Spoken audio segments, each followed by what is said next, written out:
نہیں، کیونکہ اس وقت آپ کی جیب میں صرف ایک ہی چاکلیٹ ہے جو آپ اپنے بیٹے کو دینا چاہیں گے۔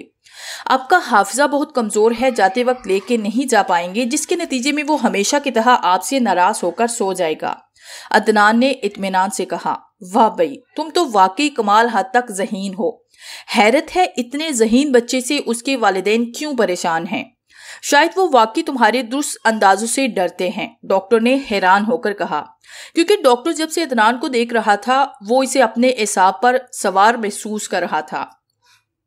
اپنے اچھا ہی کیا کہ ان دونوں کو باہر بھیج دیا، کیونکہ اب جو میں بتانے جا رہا ہوں وہ بات اگر وہ دونوں سن لیتے تو آپ کی کافی سبکی ہوتی۔ یہ کیا بات ہوتی ہے، میں سمجھا نہیں، ڈاکٹر نے پریشان ہو کر بولا۔ مجھے پتا ہے کہ آپ شادی شدہ ہیں اور اپنی بیوی سے کافی ڈرتے ہیں کیونکہ وہ کافی شکی مزاج عورت ہے۔ یہ باتیں تمہیں کس نے بتائی؟ تمہیں پتا ہے نا کہ کسی کی نجی زندگی کے بارے میں معلومات رکھنا کتنی بری بات ہے۔ ڈاکٹر کے لہجے میں ناگواری کا عنصر شامل تھا۔ یہ سب میرے لیے معمولی باتیں ہیں، میں تو وہ بھی جانتا ہوں جو آپ کے علاوہ آپ کے قریبی لوگ بھی نہیں جانتے، عدنان نے سنسنی خیز لہجے میں کہا۔ وہ کون سی بات ہے؟ ڈاکٹر نے رک رک کر کہا۔ آپ نے اپنی اسسٹنٹ ڈاکٹر کے ساتھ ناجائز تعلقات استوار کر رکھے اور آپ نے اس سے شادی کا جھوٹا وعدہ کر رکھا ہے، کیونکہ آپ کی دولت آپ کی نہیں، آپ کی بیوی کی ملکیت ہے، اور آپ ایسا کوئی قدم نہیں اٹھانا چاہتے جس کی وجہ سے آپ کو دولت سے ہاتھ دھونا پڑے۔ اور یہ کہ بند کرو اپنی بکواس اور دفع ہو جاؤ میری نظروں سے، ڈاکٹر نے عدنان کی بات کاٹ کر چیختے ہوئے کہا تو دروازہ کھلا۔ دونوں میاں بیوی ایک ساتھ اندر آئے اور ساتھ میں عملے کے افراد بھی دوڑے آئے۔ لے جو اس منحوس بچے کو، یہ انسان نہیں بلکہ کسی جن بھوت کا بچہ ہے، ڈاکٹر نے کہا اور تیزی سے باہر نکل گیا۔ ادھر عدنان کے چہرے پر ہمیشہ کی طرح سنجیدگی طاری تھی۔ عدنان، کیا مسئلہ ہے تمہارے ساتھ؟ تم کیا کر رہے ہو؟ اس کا کچھ اندازہ ہے تمہیں؟ نازیہ صوفے پر بیٹھے عدنان سے کہنے لگی۔ وہ خود عدنان کے سامنے اکڑو بیٹھی تھی، مختار دفتر گئے ہوئے تھے، اس لیے نازیہ کو عدنان سے بات کرنے کا یہ وقت مناسب لگا۔ مجھے اچھی طرح اندازہ ہے، لیکن شاید آپ کو نہیں کہ یہ ہو کیا رہا ہے یہاں، عدنان نے سپاٹ لہجے میں کہا۔ کیا کروں؟ مجھے کچھ سمجھ نہیں آ رہا کہ تم کیا کر رہے ہو اور چاہتے کیا ہو۔ نازیہ نے سر پکڑ کر کہا، آپ کو نہیں معلوم تو پھر کسے معلوم ہے؟ یہ سب آپ ہی کا تو کیا درا ہے۔ بکواس بند کرو، کیا کیا میں نے؟ نازیہ نے غصے سے چیختے ہوئے کہا، کیا آپ کو نہیں پتا کہ میں کیسے پیدا ہوا؟ عدنان نے سنسنی خیز انداز میں کہا تو نازیہ کو یوں لگا جیسے اس پر آسمان آن گرا ہو۔ اس نے غصے سے عدنان کو تھپڑ مارنا چاہا تو عدنان نے اس کا ہاتھ پکڑ لیا۔ کیونکہ امی جی حقیقت سننے کا حوصلہ نہیں ہے آپ میں، تو پھر جنم ہی کیوں دیا مجھے؟ عدنان نے شیطانی انداز میں مسکراتے ہوئے کہا۔ تم یہ کیا کہہ رہے ہو؟ نازیہ نے اٹک اٹک کر کہا۔ وہی جو آپ جانتی ہیں، اور اب آپ کے لیے بہتر یہی ہے کہ جو میں آپ سے کہہ رہا ہوں وہی کرے، ورنہ وہ ہوگا جو یہاں آپ کبھی نہیں چاہیں گی، عدنان نے کہا تو نازیہ اسے پھٹی پھٹی نگاہوں سے دیکھنے لگی، جبکہ عدنان کے ہونٹوں پر شیطانی مسکراہٹ تیرنے لگی۔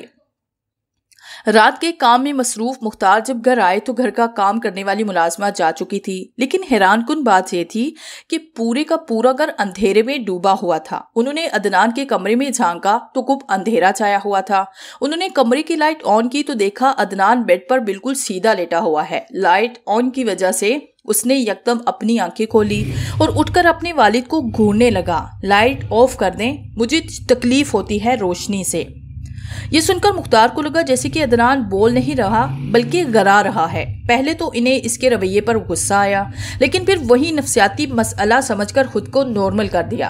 اوکے بیٹا، سوری آپ کو ڈسٹرب کیا، انہوں نے زبردستی مسکراتے ہوئے کہا اور لائٹ آف کر کے دروازہ بند کر دیا۔ پھر انہوں نے ایک ایک کر کے باہر اور اندر کی ساری لائٹیں آن کر دی، لیکن نازیہ انہیں کہیں بھی نظر نہ آئی، شاید سو گئی ہے۔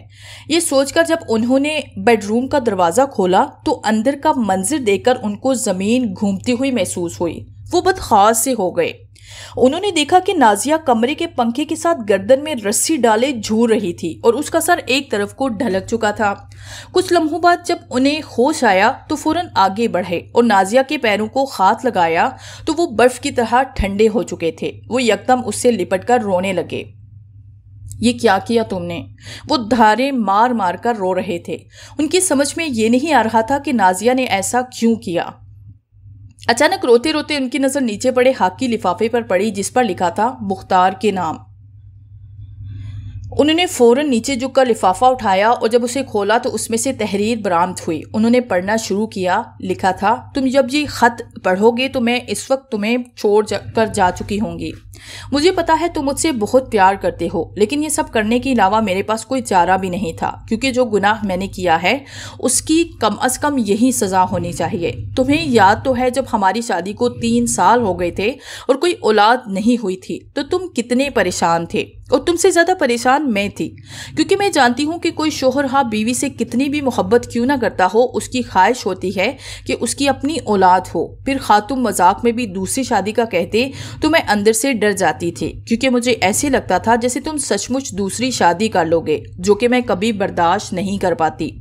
پھر میں نے ڈاکٹر کے پاس چکر لگانے شروع کر دیے، لیکن جو بھی رپورٹ آئی وہ میرے ہوش اڑانے کے لیے کافی تھی، کیونکہ رپورٹ کے مطابق میں ماں نہیں بن سکتی تھی۔ مجھے ذہنی طور پر بڑا جھٹکا لگا۔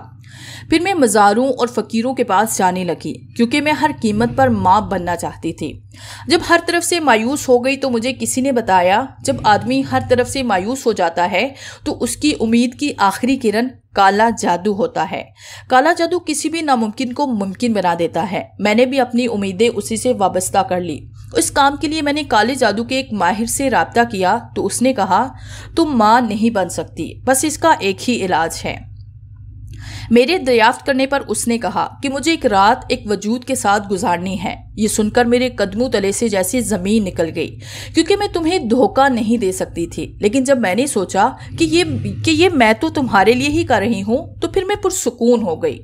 کچھ دنوں بعد تمہیں بزنس کے سلسلے میں باہر جانا پڑا تو جادوگر نے کہا کہ ایک وجود تمہارے پاس رات کو آئے گا، اس لیے پورے گھر میں اندھیرا ہونا چاہیے اور اس سے کوئی بات بھی نہیں کرنی۔ میں نے خامی بھر لی۔ شام ہوتے ہی میں نے نوکرانی کو چھٹی دے دی اور گھر کی لائٹس آف کر دی اور انتظار کرنے لگی، لیکن انتظار ختم نہیں ہو رہا تھا۔ دل اتنا تیز دھڑک رہا تھا جیسے ابھی باہر نکل آئے گا۔ رات کے 12 بج گئے اور اس کے ساتھ ہی صحن میں کسی کے چلنے کی آواز آئی۔ میں خوفزدہ ہو گئی کہ تمام دروازے بند ہیں، پھر یہ کون ہے؟ جب میں نے باہر دیکھا تو کسی قداور شخص کا ہیلا تھا۔ جب میں نے پوچھا کون ہے تو اس کے جواب میں گراہٹ سی نکلی۔ میں خوفزدہ ہو گئی۔ اس نے آگے بڑھ کر مجھے دبوچ لیا اور اندر لے آیا۔ اس کے بعد وہ ہوا جو نہیں ہونا چاہیے تھا۔ جب وہ جانے لگا تو اچانک میرے دل میں خیال آیا کہ کیوں نہ اس آدمی کا چہرہ دیکھا جائے، کیونکہ مجھے شک تھا کہ کہیں یہ جادوگر خود نہ ہو اور مجھے دھوکہ دینے کے لیے یہ سارا ڈرامہ رچایا ہو۔ میں نے ایک دم سے لائٹ آن کر دی اور جب اس کے چہرے کی طرف دیکھا تو میرے رونگٹے کھڑے ہو گئے، کیونکہ وہ کوئی انسان نہیں تھا بلکہ بھیانک شکل والا کوئی جن زادہ تھا، کالے کفن جیسے لبادے میں لپٹا ہوا۔ اس کا چہرہ ایسے تھا جیسے کسی نے چہرے کا سارا گوشت چھین لیا ہو اور آنکھوں کی جگہ جیسے انگارے دہک رہے ہوں، جسے دیکھ کر مجھے ایک دم چکر سا آ گیا اور میں بے ہوش ہو گئی تھی۔ جب ہوش آیا تو مارے خوف کے میرا برا حال تھا، کیونکہ میں نے رات کسی انسان کے ساتھ نہیں بلکہ ایک جن کے ساتھ گزاری تھی۔ اور جب میں جادوگر کے پاس گئی تو وہ بڑا غضبناک ہوا اور بولا، میں نے بہت بڑی غلطی کی ہے اور میں اس وجود کو میں نے جن کہا، جس کی مجھے جلد از جلد سزا ملے گی۔ میں ڈر کے مارے واپس آ گئی اور پھر میں اس واقعے کو آہستہ آہستہ بھولنے لگی۔ میں سچ مچ بہت ڈر گئی تھی۔ اس وقت تک جب تک عدنان پیدا نہیں ہوا تھا، اس کے ساتھ ہی وہ تمام خدشات غلط ثابت ہوئے جو میرے دل میں تھے، کیونکہ عدنان ایک نارمل بچہ تھا۔ اس میں کوئی خاص بات نہیں تھی جو اسے دوسرے انسانوں سے مختلف کرتی۔ میں مطمئن ہو گئی اور اس رات کے واقعے کو ایک ڈراؤنا خواب سمجھ کے بھول گئی۔ میں یہ بھول گئی کہ میں نے تمہیں نہیں بلکہ ایک جن کی اولاد کو جنم دیا ہے۔ پھر جیسے جیسے یہ بڑا ہوتا گیا اس کی شیطانیت سامنے آتی گئی، اور آج جب اس نے مجھے آئینہ دکھایا تو میں اندر سے ٹوٹ گئی، کیونکہ یہ بات اس کے علم میں بھی تھی کہ وہ کس کی اولاد ہے۔ اس سے پہلے کہ وہ تمہیں بتاتا، میں تمہیں خود بتا رہی ہوں، ساتھ ہی خود کو سزا بھی دے رہی ہوں تاکہ تم مجھ سے پھر بھی محبت کرتے رہو۔ بس اس ایک رات کی میری غلطی کو معاف کر دو، مجھے اور کچھ نہیں چاہیے۔ اور ہاں، عدنان نہ تمہارا بیٹا ہے اور نہ میرا، بلکہ وہ ایک جن کا بیٹا ہے۔ اسے مار ڈالو کیونکہ وہ تمہیں بھی مار ڈالے گا۔ میں خود اس طرح سے نہیں مرنا چاہتی تھی، لیکن اس نے پتہ نہیں کیسے کیا کیا کہ میں خود کو مارنے کے لیے تیار ہو گئی۔ یہ حد پڑھ کر مختار کے اوسان ہتا ہو گئے۔ اسے ساری بات سمجھ میں آ گئی اور ساتھ ہی اس کے دل میں نفرت کا طوفان اٹھا کہ عدنان ان کی نہیں بلکہ ایک جن کی اولاد ہے اور ان کی بیوی کا قاتل بھی ہے۔ انہوں نے غصے سے الماری سے لوڈ کیا ہوا ریوالور نکالا اور عدنان کے کمرے میں داخل ہوئے۔ سامنے عدنان کو کھڑے پایا۔ عدنان کی آنکھیں انگارے کی طرح دہک رہی تھی۔ آئیے آئیے میرے پیارے ابا، آپ ہی کا انتظار تھا، عدنان نے بے خوف سے انداز میں مسکراتے ہوئے کہا۔